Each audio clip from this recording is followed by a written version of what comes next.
Hey, welcome to John Wayne Lied to You, the storytelling podcast featuring me, John Wayne. And who am I, you might ask? Is that you, John Wayne? Is this me? Yes, I've heard them all. However, I'm just a friendly neighborhood writer of weird fiction that falls in the bizarro genre and creative nonfiction and some kind of horror weirdness and all that kind of stuff. That's what I like. So if you like that, then we're cool. If you don't, you're cool too. Shit's not for everybody. I also play in a punk rock band here in Houston called John Wayne is Dead. And I also perform with Micro Satan, and I write for Bootown, and I do all kinds of stuff, guys. But you know, it's not really about me as much, despite my name being in the title and being in the title of almost everything I do, like my band name. You know what? Maybe this is a little bit more about me than I care to admit to myself. It's like we're having a breakthrough. I'm having a breakthrough. Thank you. So anyway, it is kind of about me because in this podcast, I tell you stories from my life that have actually happened, things that I've done. I know I've explained it before. I'll explain it again. I know it's called John Wayne Lied to You, and it's a fun name because these things are odd occurrences and just weird stories that sound like I'm full of shit. But I assure you, these stories on this podcast are all 100% true. They really happened to me. I know I've, slipped a few through, in some other mediums and venues, but you know what? That's what you do sometimes, You gotta, it's a hustle, man. You gotta grind it out there. Nonetheless, the stories that I tell you guys are 100% true. As I said before, I pull a lot of these stories from Grown Up Storytime, which is a monthly event here in Houston put on by Bootown. Check out bootown.org for information on that. They're awesome and I love them. So some of these stories will be, maybe if you've been to Grown Up Storytime, you may have heard this story read or recognized the plot. But see, now you get it from the horse's mouth, baby. Genuine, real. All the hot, dishy, scoopy, gashy, gash. What are we talking about again? Goss, that's right. All the hot goss. Anyway, as Mike Patton said, the great Mike Patton, he said, I am just a man. And so am I, but these are my stories. And today, we have a story that I will call French Exit.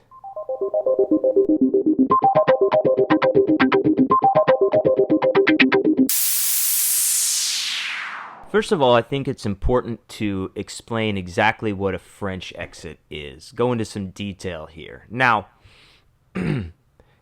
some people refer to this exact same concept as an Irish goodbye, but not in my book. I'm a staunch French exit man. And I'll tell you why. I learned it from the best. I learned it from the man in this very story that I'm about to tell. But the Reverend Butter, who's a good friend of mine, absolutely outstanding artist, ice sculptor. He sculpts with a chainsaw. He's a motherfucking badass. He makes leather holsters and belts. He made me a guitar strap. I mean, this dude is amazing. And one of his amazing talents that he possessed, like within his cornucopia of talents, was the French exit. Now, first of all, blanket definition, a French exit is when you leave an event, a public event that you're at, party, something like that, a crowded bar with, many people a show, something like that. You're at a place with a bunch of people . And rather than going around and saying goodbye to everybody when you're ready to leave, which can take a long time sometimes, depending, you just disappear. You go to your car, you leave, you say goodbye to no one. And I mean no one. If you say goodbye to one person, you can just consider that French exit compromised and not a French exit, okay? You almost did it. You were like I don't know what you'd call it, a halfway to Cleveland or something. I'm not sure, whatever applies, but that is not a French exit. You say goodbye to no one. You give no knowing looks across the room to anybody. You leave. That's it. And it's like just no one notices until somebody just happens to say, you could have been gone for hours already, and somebody will say, where's John Wayne? And then they'll be like, I think he's right over. And then, like, depending on how inebriated or fucked up or high like your friends are when they realize you're not there, they may be like, the ultimate French exit is to have your friends convince themselves that you actually were never there. If you can pull that off, you've reached a status that few have, even dared to skirt the stardust to touch the toes of the one true master who possesses such powers. If he exists out there, I know him not. However, I did know a man, and I do know a man named Reverend Butter, and he was the master of the French exit. Just when you thought he was standing right behind you, you turn around to say something, and like, he's not only gone, but like, people are like, Reverend Butter, what are you talking about? He burned down 14 years ago. We don't know. And I'm like, he was just here. He was a master at it, dude. And sometimes he'd send you like a fucking joke text like 30 minutes later, like, bah, bitch, or something like that. Maybe I dreamed that. I don't know. But I want to say I think he did some funny, playful things like that. Like, gotcha, whatever.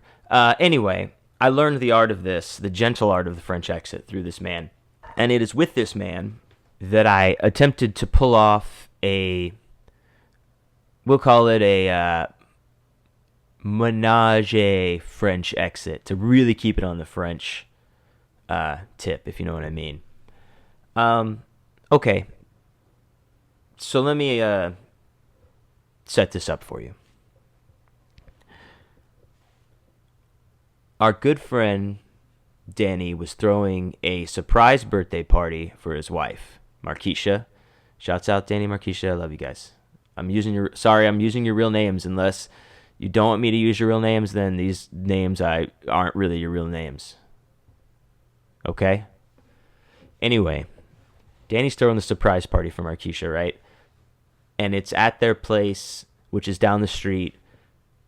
Down the street, there's a bar, right? So this was like probably one of the more masterfully orchestrated surprise parties that I've ever been a part of. Like, we had to actually like really put some effort into this. Danny had obviously went to some great lengths to make sure we didn't, nobody fucked this up actually or ruined the surprise. So we all had to like park at this bar, right?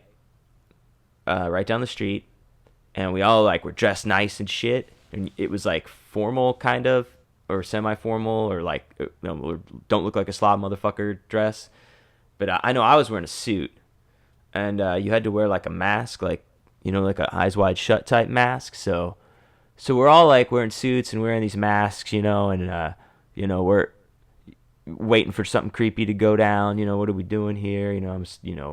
We're all in masks. Nah, it was cool. We actually like got all over there. They had the house decorated so fucking awesome. They had this like painting of Markeisha and all this. It was crazy. It was fucking amazing. Anyway, great party.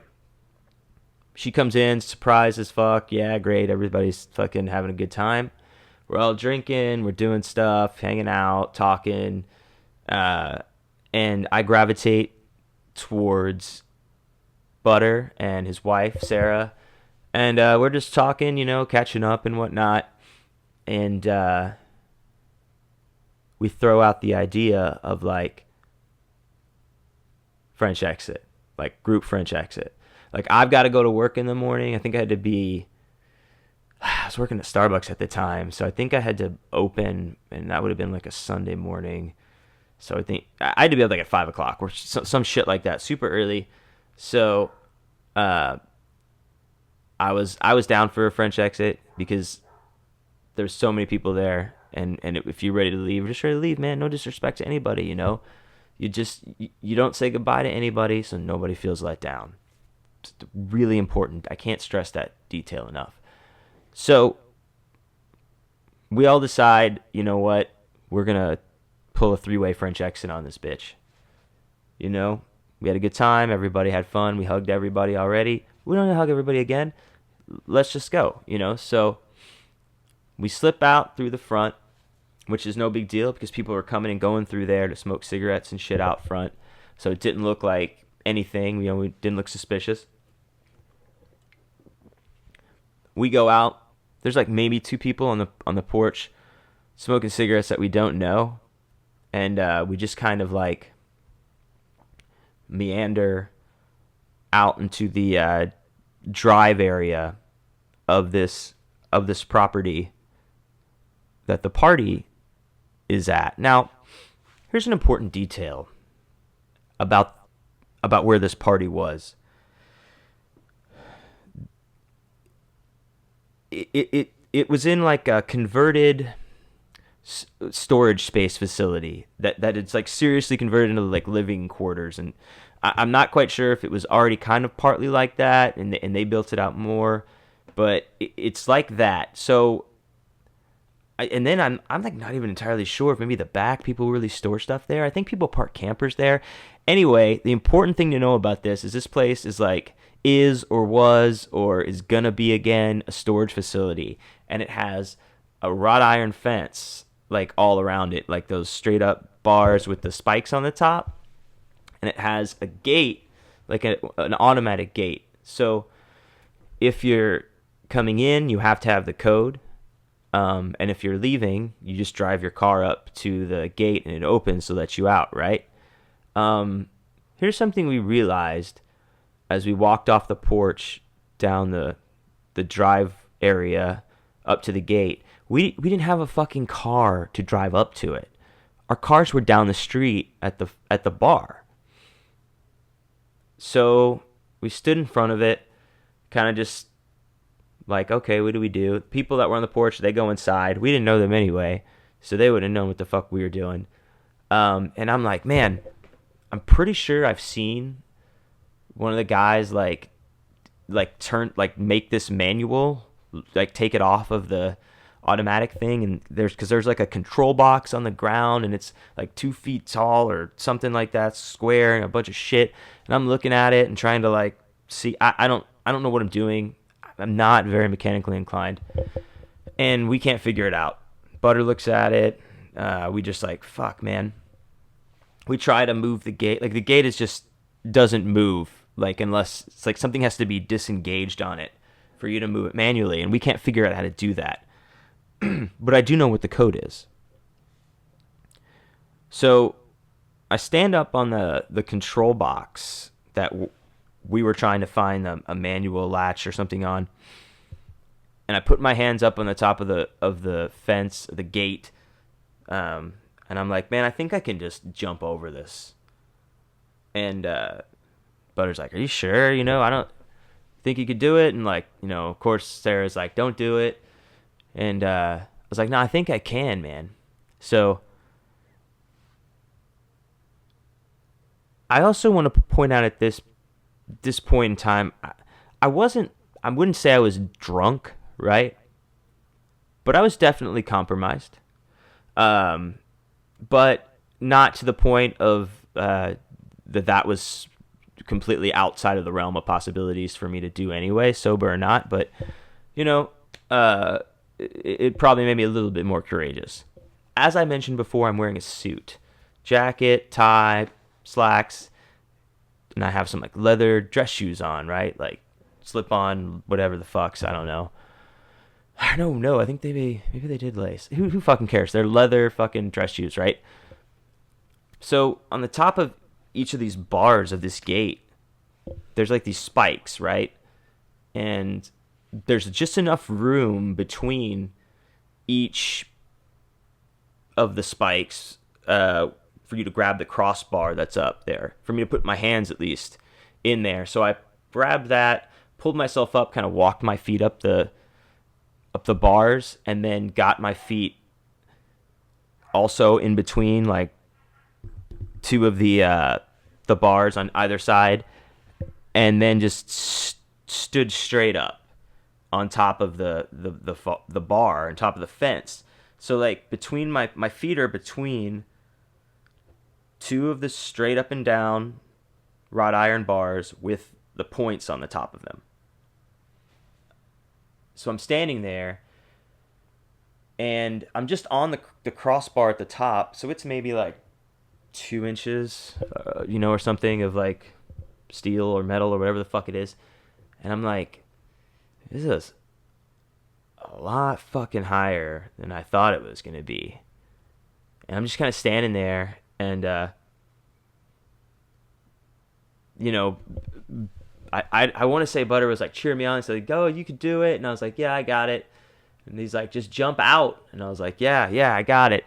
So I go to do just that. I go to jump out off of the fence. So I'm jumping out, and my body's going in the trajectory that I initially sent it, until all of a sudden something catches me from behind and drastically alters my course, sending me now at like a 45-degree angle, face first to the ground. What happened was my right foot, the right side of my right foot, or my shoe, caught the spike at the top of that fence, and I got caught on it for a second till it broke through, and it just like sent me hurling down. So to the right of me is like the driveway, and it's concrete, and to the left is grass and dirt and shit. So I luckily landed more on the dirt and grass, but I landed, and I'm right at the last minute. I see it happening. I see my face just about to like plow into the ground, and I pull my head up at the last second to save my beautiful face, and I hit chest first on the ground, which does two things immediately. Knocks the wind out of me in a way that I've never had done happen to me before or since. And then the just force of me hitting with my chest first, my head went right down after it and just bounced off the ground. And I remember like it just like I checked out for a second, like a blackness, just like, and then like I saw like my vision cleared with like stars and shit and like light, and I could see, but I could not breathe or talk because my wind was knocked out of me so fucking hard, and every like muscle in my body felt like it was just tight, like I couldn't even move, and I was trying to breathe, and like I just like had my mouth open, like going like, and Sarah's on the other side of the fence, like, oh my God, John Wayne, are you all right? Breathe. And Butter's like, he's all right. He just needs to breathe. He'll be cool. Just breathe, man. You got it. He's like cheering me on. She's freaking out.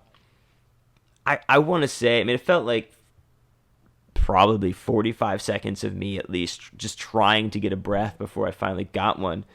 And I got up, and then as soon as I could get up and catch some air, I started laughing. And then Butter started laughing, and Sarah started laughing, and I went and like opened the gate, and they came out, and they're like, oh man, that was fucking crazy. We're like hugging and crying, and I don't even know what the fuck. And man, like my head, like it rang my bell super fucking hardcore. And we're laughing, and we walk down to the bar, and Butter's like, hey, let's hang out for a minute. Let's get a couple beers. That was fucking crazy. We need to fucking calm down from this. And we definitely did, but I don't know also if he was like trying to keep me there in case I had a concussion or something, because I fucking hit my head so hard. And then I looked down at my shoe and at the bar and realized that uh, hook on or the fucking point on the top where it caught on the underside of the point ripped all the way through the leather of my shoe down to the sole, of course through my sock, and of course through my fucking skin. So it was like in Romeo and Michelle when she's like, "Oh, I have to walk over here, and my shoe is filling with blood." When she's trying to hit on guys at the club, like that was me. If you get that rare reference, you rule. My foot was just like bleeding, and my dress shoe was just all bloody, and we're just walking around this bar, just like we had at least 2 or 3 beers and went on our way. I went home and I was all right. Like, and I realized like when I'd hit the ground when I got home, like I like popped the button and zipper of my pants. I didn't realize that either because I guess like it was just like my stomach all went out. I don't know what the fuck happened. Broke my pants. It was a pants breaking fall, but not in the way you would normally break your pants. I broke them in a weird way, but have since had them fixed, bitch. They're good now. These pants are not broken. But anyway, my shoe was ruined for sure. But I went home and I washed my foot really good because it was fucking kind of a gnarly scratch. And I cleaned it and bandaged it and just said whatever. And I got up the next day and went to work. And I guess I felt all right, and it was all good. And it may be like a week or so later, I want to say, I run into, I'm at a place with Danny again at some point. Maybe I'm over at the house. Maybe we're at a show. I can't quite remember, but I tell Danny the story of our French exit that almost wasn't, and he got real serious. He didn't find it as funny as I did, and he was like, "John Wayne, what the fuck, man? Why didn't you just come get one of us and open the gate for you?" And I was like, "Dude, that would compromise the entirety of the French exit. It wouldn't be a French exit anymore. We did not want to compromise the integrity of the exit. That is French. That's why we didn't come to get you. That's why I had to risk my life. And before you even ask me, yes, it was worth it." And Danny was like, I wasn't going to ask you if it was worth it. I was going to ask you if you knew that if you just walked away from the gate all the way across the yard to the end of it, it's not connected to anything, and you can walk right past it to the other side. So basically the gate just like stops at the end of the property, and there's like another like hurricane fence from another yard, like maybe that butts up to it, but there's space just to walk right through. And we had no idea. And he was like, "Yeah, dude, you could have just done that." And then that to me made it even funnier that was an option. But you know what? I think that taking that awful spill that possibly gave me brain damage and, maybe rust poisoning or whatever you get, I don't think I would trade it. If I could go back, I don't think knowing that I knew there was another exit, I don't think I would change it. I think I would stick with that way to go, because that's the French exit. That's the other patois of the French exit. You got to have that story sometimes, Not everyone, maybe sometimes you slip in and out. That's fine. But when when you're just out there and you do some shit that makes it, just makes it memorable, gives it that mwah of the French exit. I've I guess I've French exited many times from many places, and I've taught it to other people who have also used it, even on me, and I don't mind. It's good. I love it. I love the French exit.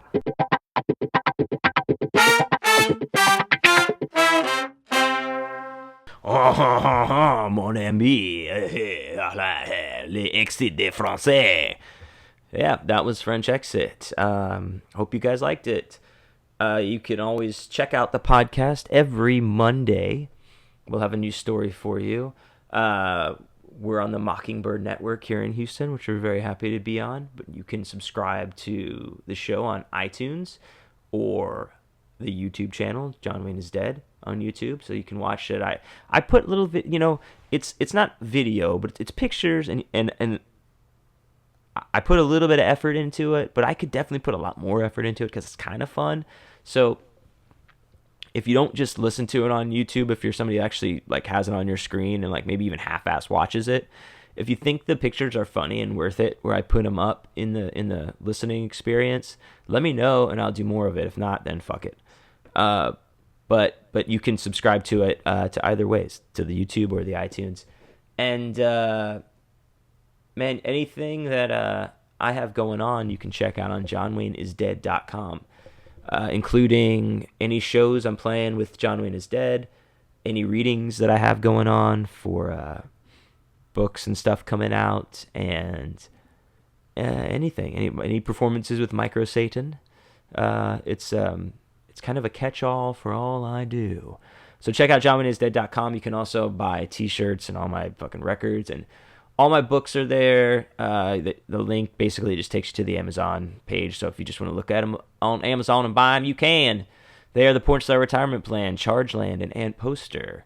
And coming in the next weeks, kind of a companion piece to this podcast, or this is the companion piece to it, but it's a story collection called John Wayne Lied to You, the mostly true account of the adventures of a modern day hero. And it is 12 stories, just like this, of what has happened to me in my life in book form, published by Rooster Republic. And that comes out very soon. And then in October, I have a horror book called Death Packs and Left Hand Paths coming out on Grindhouse. And I am so happy for that. And I will be at Scares That Care with the Grindhouse folks, Carrie and Andy, that third weekend in July. I think it's the 21st through 23rd up there in some Virginia, like Colonialville or some shit. I'm not sure, but I'm going. So see you guys there. Anyway, thank you guys so much for listening. Please check us out next week for a new episode every Monday. Again, go to johnwayneisdead.com for anything that you want to know about all the stuff that I do. And remember, keep your exits French, preserve the integrity, and the integrity will preserve you. I'm not sure what that means either.